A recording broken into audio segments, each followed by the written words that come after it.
нафароне ки аз дарди сутунмуҳра ва дарди буғунҳо ё бемориҳои занона ва мардона ё бемориҳои ҷигар азият мекашанд, пас ба доктор Анвар муроҷиат намоед. доктор Анвар дар Федератсияи Россия шаҳри Екатеринбург кор ва фаъолият мекунад. Табобат бо доруҳои гиёҳӣ арзон ва дастрас мебошад. ба рақамҳои рӯи экран ё ба инстаграми доктор муроҷиат кунед.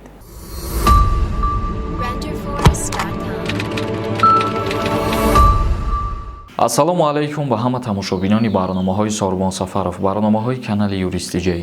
Тамошобинони азиз, ба маълумоти ҳамаи шумо як ахбороти нав мерасонем. То охири видео бо диққат гӯш кунед, чунки ахборот тааллуқ дорад ба шахсиятҳое ки дар Федератсияи Россия кор ва фаъолият мекунанд ё ки қарор доранд. ва бисёри нафарҳо як саволи дигарам пешниҳод мекунанд, бениҳоят зиёд ҳами савола менависонанд ки оё ҷумҳурии Тоҷикистон ба таможни Союз медроя ё ки не.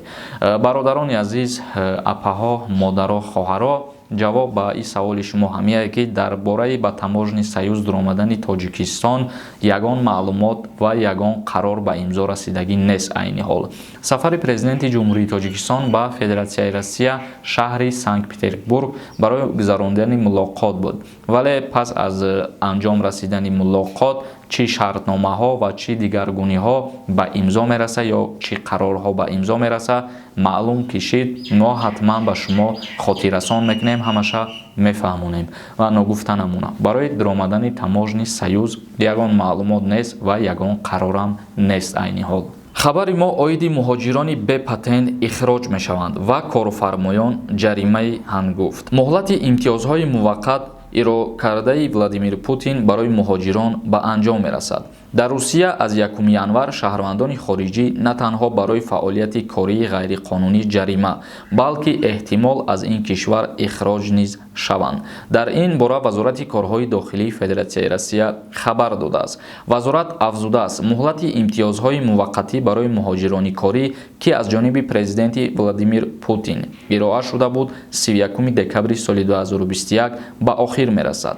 вазорати корҳои дохилии Федератсияи Россия ба хориҷиёне ки бидуни ҳуҷҷат кор мекунанд тавсия додааст фавран ба мақомоти корҳои дохилӣ муроҷиат кунанд. илова бар ин, корфармоён бояд муносибатҳои кориро бо шаҳрвандони хориҷӣ ба расмият дароварда дар ин бора мақомоти минтақавии вазорати корҳои дохиларо дар давоми 3 рӯз огоҳ созанд. аз 1 январи соли 2022 барои ишғоли ғайриқонунии коргарони муҳоҷир ба ғайр аз ҷарима ҳамчунин ихроҷ аз Федератсияи Россия ва мамнунияти вуруд ба ин кишвар низ роҳандозӣ карда мешавад. илова бар ин, корфармоён барои қабули муҳоҷирон бидуни ҳуҷҷат то 800 000 рубл ҷарима хоҳанд шуд, омадааст дар хабари вазорат.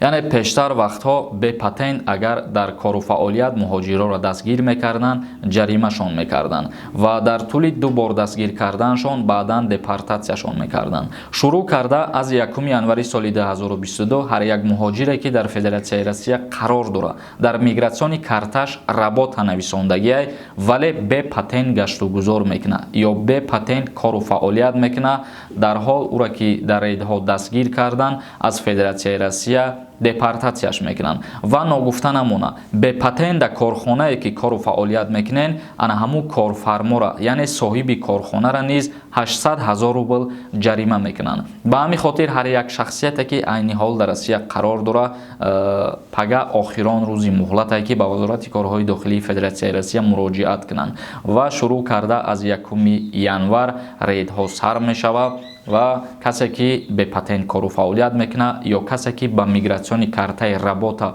бепатент мегарда, ура ай Россия депортатсия мекунанд, чунки президенти Федератсияи Россия муҳлат додагӣ буд то 31 декабри соли 2021 ки ҳар як касе ки бепатент гаштугузор мекунад бояд ҳуҷҷати худша дастрас кунад, патент бигирад. вале мутаассифона вақт кам мондагиай барои шахсиятҳое ки аллакай бепатент гаштугузор кардагиянд, ӯ шахсиятҳоро боис меояд ки аз Федератсияи Россия берун шаванд, вагарна дар рейдҳо дастгир мекунанд ва ба мисли пештара боз депорт мекунанд.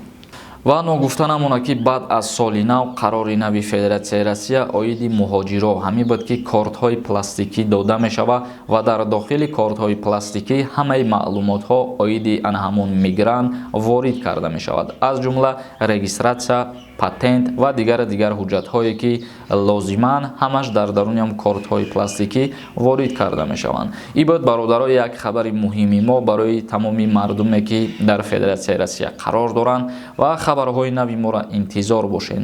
Агар ки ягон саволи иловагӣ дошта бошед берун аз ин мавзӯъ метавонед ки дар комментария бинависонед. Дар ин мавзӯъ фикр мекунам савол додан дигар ягон проблемаи шуморо ҳал намекунад, чунки аллакай пагоҳ муҳлат ба охир мерасад.